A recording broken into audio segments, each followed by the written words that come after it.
roasted peppers with pork and a crispy Parmesan crust. Rosemary and oregano make the perfect herby pork stuffing for the sweet roasted peppers. So I'm going to add 1.5 cups of water to a pot and bring it to a boil. I've kept in as many of the natural cooking sounds as I could.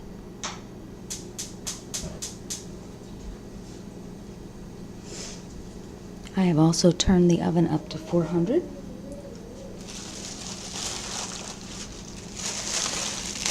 Cut each pepper in half lengthwise.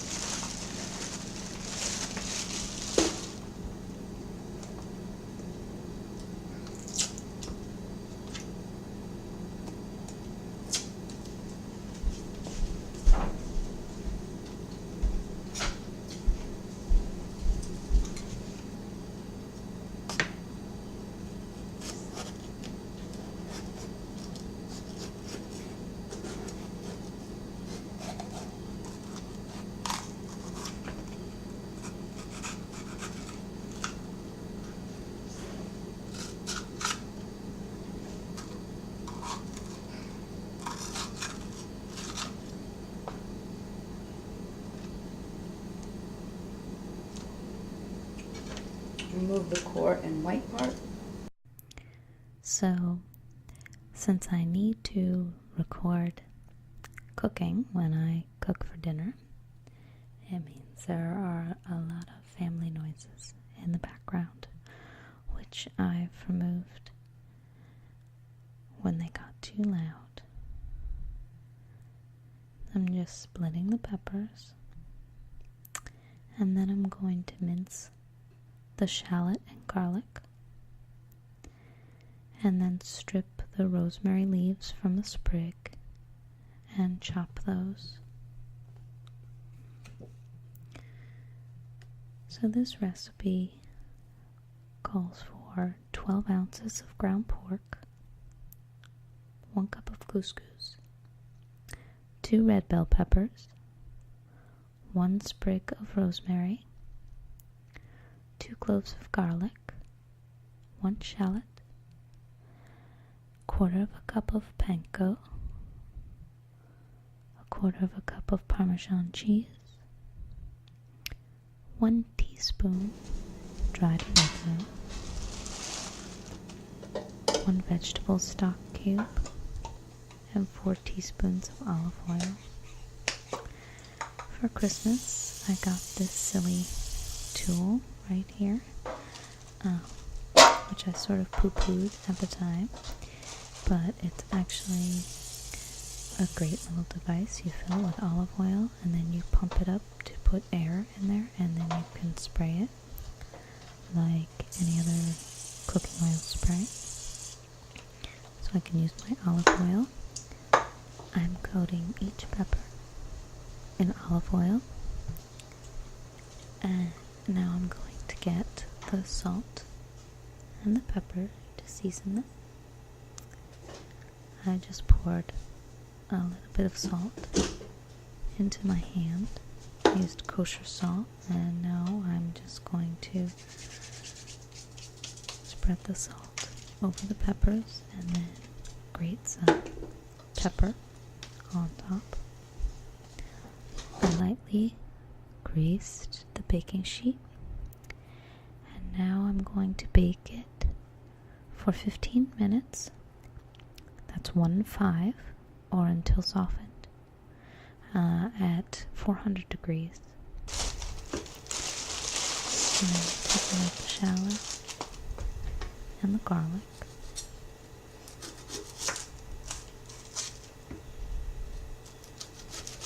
For some reason, cutting shallots and onions rarely bothers me. It doesn't make my eyes tear or anything. So, when I have taken culinary classes, I have often been sentenced to all of the onion cutting because it doesn't bother me. So now I'm putting the outside of the onion into our little inside compost, which we then transfer outside.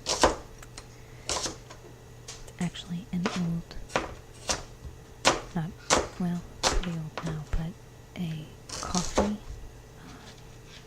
It's not a coffee tin because it's ceramic, but it's, I think, from Cavalia, and it's to hold coffee, but it is our little compost holder because it got a nice sealing top, so you can't smell your compost if it's been sitting there for more than a day.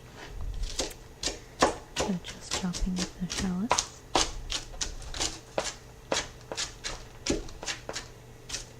And as I said, the garlic is peeled when it arrives. This is from HelloFresh. If you have not watched my previous unboxing of this box. And they deliver 3 meals a week for either 2 or 4 people.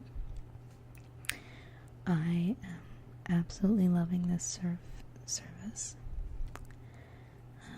It prevents me from having to do big grocery shopping, especially with my toddler, which is not an easy task. So it's wonderful. It's also just nice to know I have everything ready to go for dinner, and almost all the meals take half hour or less. This was a very quick one. As you'll see, I recorded almost all of it, and it's a pretty short video. I like that they provide fresh herbs for most of their recipes, so there's a sprig of rosemary.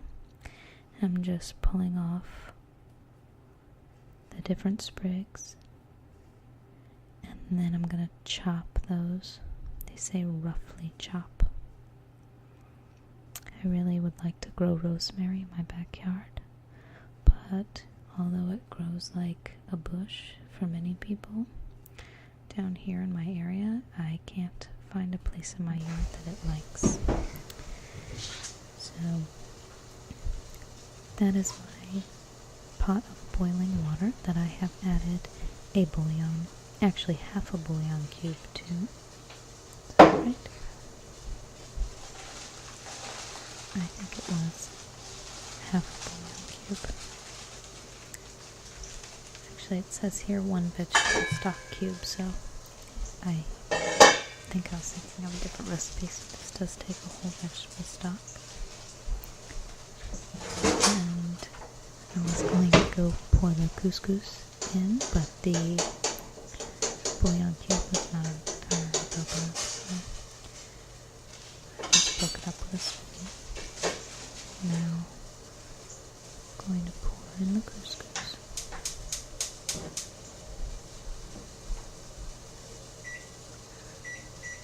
Now, I've added a tablespoon of oil, tablespoon over medium, and I'm going to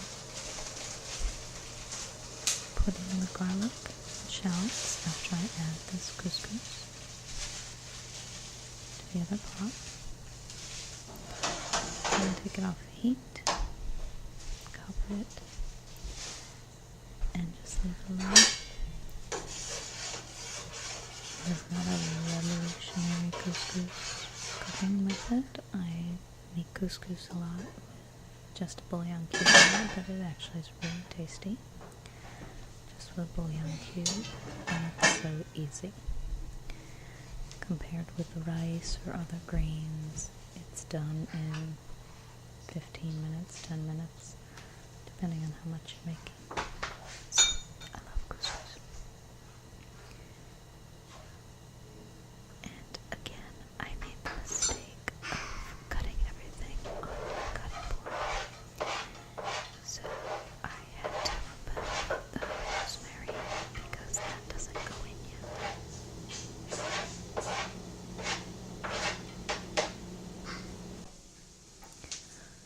So this was a very simple recipe. I've actually never made this before. I've made stuffed peppers before, but I've always made them vegetarian. So it was interesting for me to make a pork version. So there's the pork out of the fridge. It's just a lump of ground pork. And I put that in, and then I'm going to add in the rosemary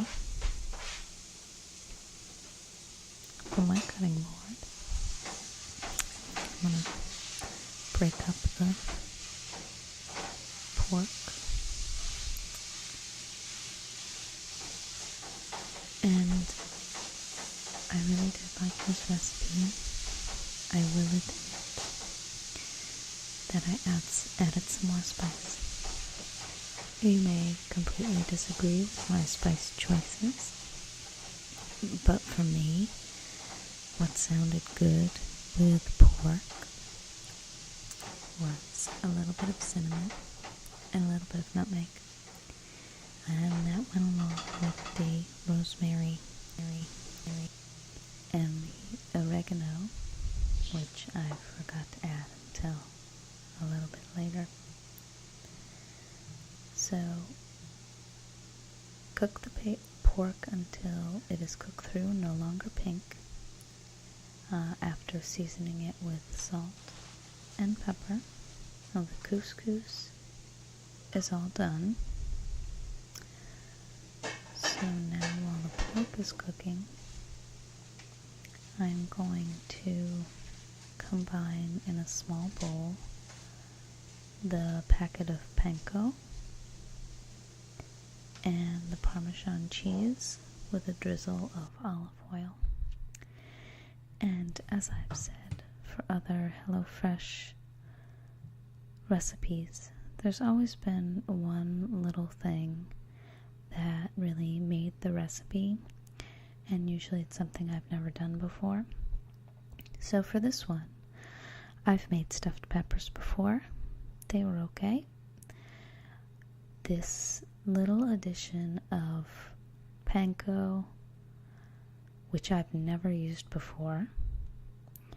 My mother uses it, but I don't. So I am going to go out and get myself some panko.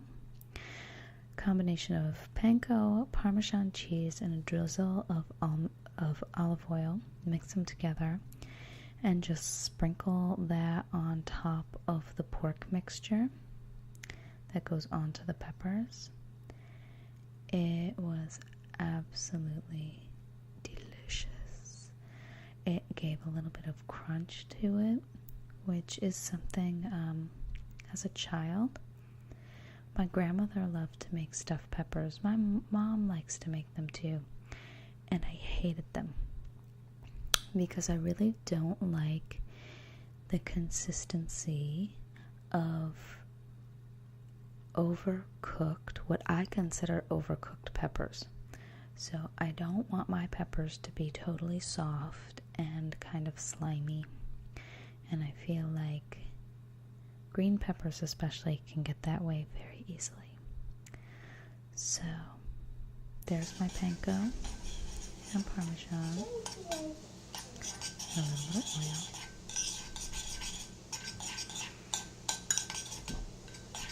And that will just go on top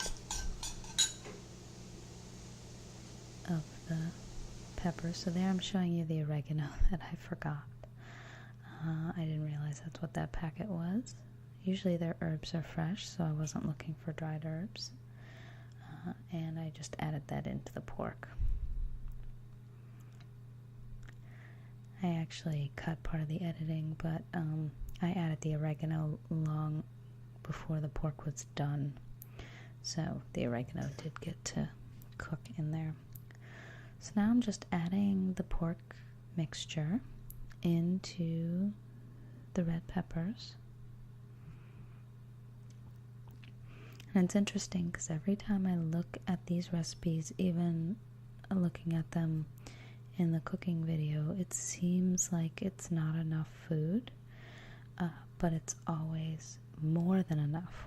We have almost always had leftovers. The only time we haven't is when we had a third guest and we didn't increase the recipe very much. And I think it was only one occasion that we haven't had any leftovers. So with this, I have filled the peppers all the way up, and I still have probably a third of the pork still in the pan. So now I'm going to put on the panko and the Parmesan cheese with oil and just sprinkle that on top. And again, I had too much of this as well, so I sprinkled it on top, and then all the rest I just scooped onto the still warm pan of pork. So even the pork that didn't get into the oven got the panko and the Parmesan cheese mixed in. And now I'm going to put the peppers back into the oven until the crust is nice and golden. And it was about 3 minutes, and there's my finished product.